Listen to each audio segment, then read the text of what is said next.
The first time Rodrigo Loza left his country, he was 18 years old. He traveled from Quito, Ecuador, to Cincinnati, Ohio, where he lived for a year with the Schmidt family. Rodrigo was one of many young Latin Americans doing this in the 70s. At the time, there was a boom in foreign exchange programs for students coming to the U.S. En ese viaje, mi papá empezó a considerar a los abuelos Schmidt parte de su familia. Carolina is Rodrigo's daughter. She had always thought of her father as emotionally withdrawn and a little bit of an outcast. So she wondered how this American couple, who spoke no Spanish, ended up becoming almost like mom and dad to her father, a reserved Hispanic man from the Ecuadorian highlands. She couldn't understand this until she took her own trip to Cincinnati, Ohio. Welcome to the Duolingo Spanish podcast. We bring you true bilingual stories about travels with unexpected turns, plans unraveled, and destinations unknown. The Spanish in this story is for intermediate-level learners, but if you get lost, don't worry. We'll be chiming in throughout the story. Carolina's trip started when her dad got some bad news. Tom Schmidt, his host father from his year in Ohio, had suddenly died. In their family, they called him Abuelo Schmidt. He was 95 years old. Para mi papá fue difícil procesar la muerte del abuelo Schmidt. A veces se sentaba en el sofá en silencio, sin hablar, mirando al piso. Caminaba sin dirección por toda la casa. Si mi mamá y yo hablábamos, mi papá movía su cabeza sin realmente escuchar. Rodrigo was inconsolable over his former host father's death. But Carolina couldn't understand it. Why was he so sad? She knew they were close because he always affectionately referred to them as mom and dad, which is how she ended up calling them abuelo and abuela. But Carolina had never seen her dad get this emotional about anything. Mi papá nunca expresa sus emociones. Se paraliza si lo abrazas. Por otro lado, los Schmidt siempre me parecieron distantes. Carolina had never connected much with the Schmidts. She first met them in a short visit to the States when she was 15 years old, and then one other time when they visited Ecuador. But Carolina's English wasn't so good when she was younger, and simple things, like their sarcastic sense of humor, were lost on her. Mi papá no hablaba mucho de Ohio. Yo sabía muy poco sobre su año estudiando en los Estados Unidos. Since she had heard only a few anecdotes about her dad's time in Ohio, she never quite understood how her father ended up feeling so close to the Schmidts.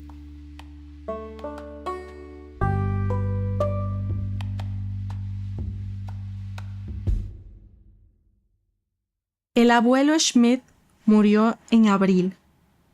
2 meses después, mi papá me preguntó si yo podía viajar a Cincinnati, Ohio, para estar un tiempo con la abuela Schmidt. Rodrigo couldn't go to Ohio himself because he had to take care of some important family affairs in Ecuador. Era obvio que mi papá estaba nervioso.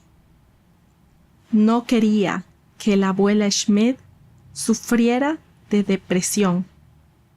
Rodrigo was worried that Grandma Schmidt would become depressed. He also thought Charles, one of her sons, could use an extra hand with her care. So Rodrigo pleaded with Carolina to go in his place. She agreed to go. At the time, she was 28 years old. Mi vuelo llegó 4 horas tarde a Cincinnati y yo estaba nerviosa. En el aeropuerto me esperaba la abuela y su hijo Charles. Cuando entré a su coche, no sabía qué hacer ni qué decir. Decidí no hablar durante el viaje.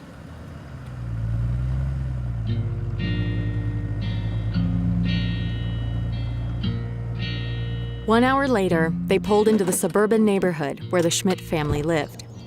The houses there had large driveways with minivans parked out front, bikes left unlocked at their doorsteps, and well-manicured lawns. La ciudad era segura y tranquila, muy diferente a mi barrio en Ecuador. Mary Schmidt lived in a retirement community in the same neighborhood, 5 minutes from the family house. Her apartment had an extra bedroom where Carolina would stay during her visit. Cuando llegamos, Charles me dio instrucciones sobre sus actividades y rutinas y una lista muy larga de medicinas que la abuela Schmidt debía tomar. Ella recordaba a mi papá, pero no sabía quién era yo. Carolina felt suddenly overwhelmed by the responsibility before her. For the next 7 days, she would be taking care of a grieving elderly widow who didn't even recognize her. Me senté en el sofá. Imaginé los próximos días con la abuela Schmidt. Hablar mucho en inglés con personas que no conocía y recordar darle los medicamentos a la abuela. But those first few days didn't turn out to be as difficult as Carolina had imagined. La abuela era muy flexible con los planes. Yo hablaba con ella todo el tiempo para entretenerla. Caminábamos en el parque juntas. Veíamos televisión. Bebíamos un poco de vino y jugábamos al bingo. The next day, Carolina met Grandma Schmidt's nurse, who was returning from taking a day off. Her name was Kim. She asked Carolina about her life in Ecuador and about her dad, when suddenly, Kim me dijo, sé quién es tu papá. Leí sus cartas. Yo no sabía qué decirle. ¿De qué cartas me hablaba? letters from her dad. Carolina had no idea what Kim was talking about. Kim then walked Carolina over to a table where she rummaged through a pile of photo albums, receipts, and condolence letters until she found them. Ahí están las cartas de tu papá, dijo. El papel de las cartas era amarillo por el paso de los años. Tenían bordes rojos y azules y estampas de Ecuador y Ohio. Carolina immediately started reading through them. She landed on one of the earliest ones, written in 1974, 1 year after her dad had returned to Ecuador. He wrote to the Schmidts about how he had been accepted into military school. Leí las cartas en voz alta para que la abuela escuchara. Another letter, this one from 1976, talked about how Rodrigo was hoping to win a scholarship to study again in the United States. En el año 1977, les escribió desde la universidad en Colorado Springs.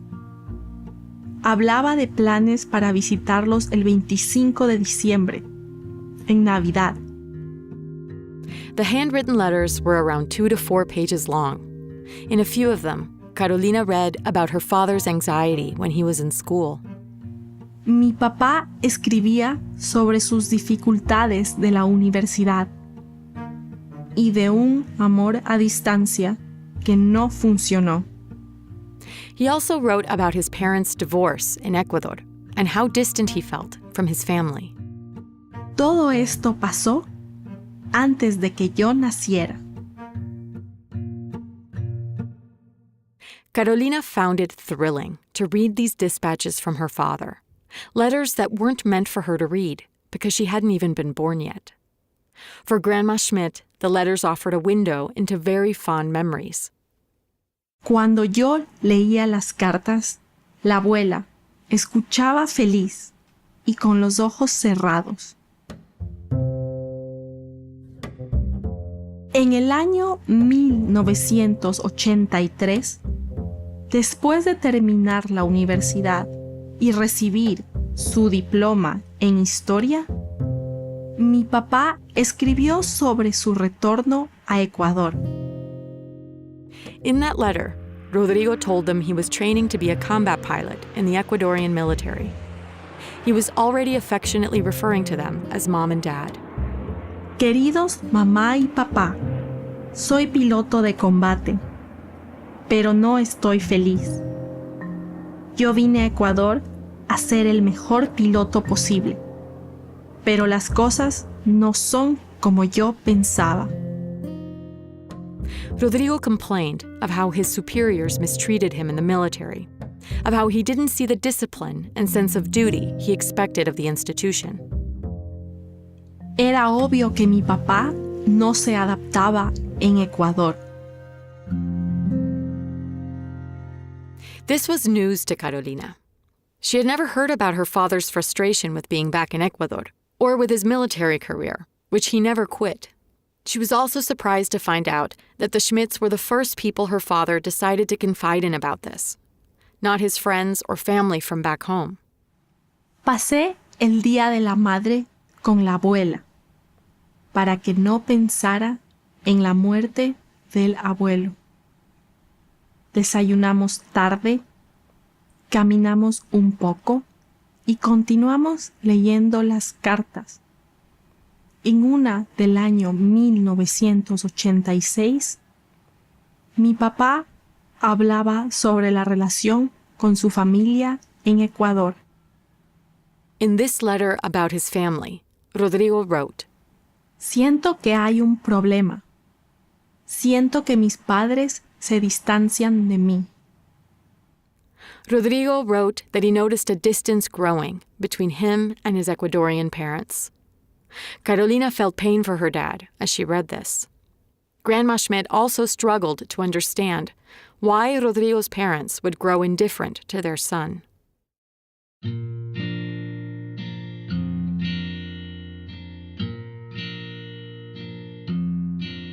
One night, Grandma Schmidt's sons, Charles and Tim, came over for dinner. They shared stories with Carolina from the year her dad spent with them. Charles y Tim me contaron historias sobre mi padre. Por ejemplo, sobre cómo él participaba muy poco en las conversaciones, porque no hablaba inglés. They told her about how he learned to swim at their golf club, how in the nearby town of Blue Ash, he bought his first suit for his graduation party. They showed her the garden he would cross each day to go to school.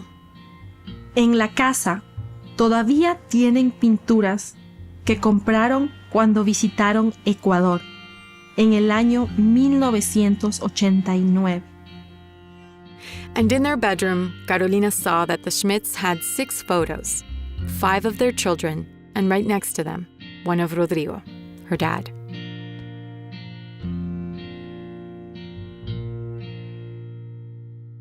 La noche siguiente a nuestra cena, llamé a mi papá. Le hablé sobre la abuela, Charles y Tim. The man Carolina knew to be strong, disciplined, and kind of obsessive only asked one favor of her. Mi papá me dijo que abrazara a la abuela por él. That she give Grandma Schmidt a big hug for him.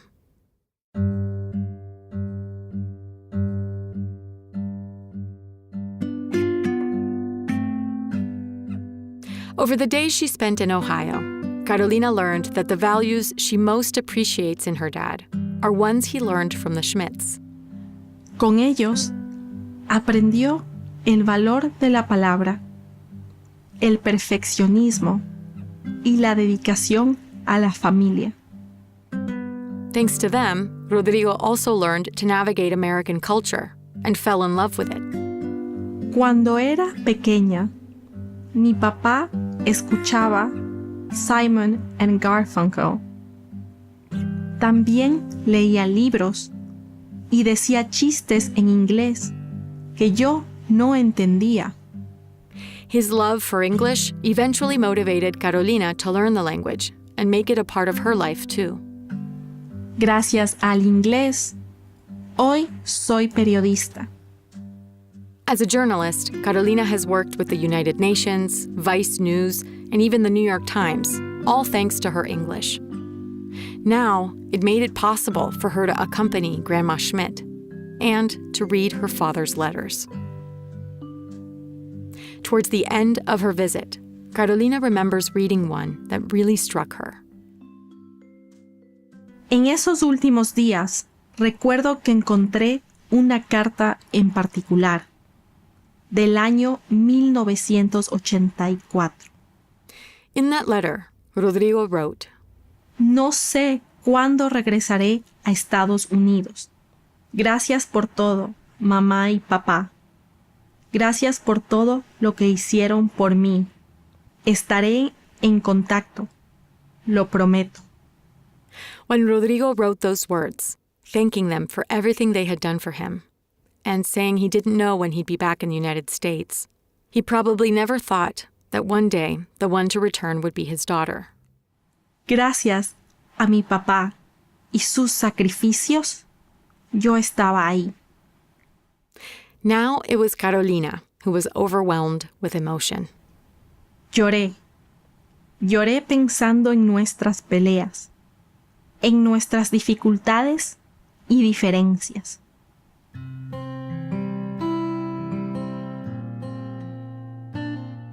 Carolina remembered the many times she felt embarrassed by her dad and complained about his peculiar ways. It suddenly clicked for her that her dad's quirks could be traced back to this pivotal time in his life, to feeling lost and alone in Ecuador, and yet loved and supported by this American couple, thousands of miles away in Ohio. She could now appreciate all that they gave him and how he had, in his own way, given that to her. Pensé en esto por unas horas. Más tarde, decidí escribirle por mensaje de texto. Inspired by her father's words to the Schmidts in the letter she had just read, Carolina texted her dad to thank him for the sacrifices he had made for her. Él me respondió, no es necesario decir gracias. Es parte de mi trabajo como papá.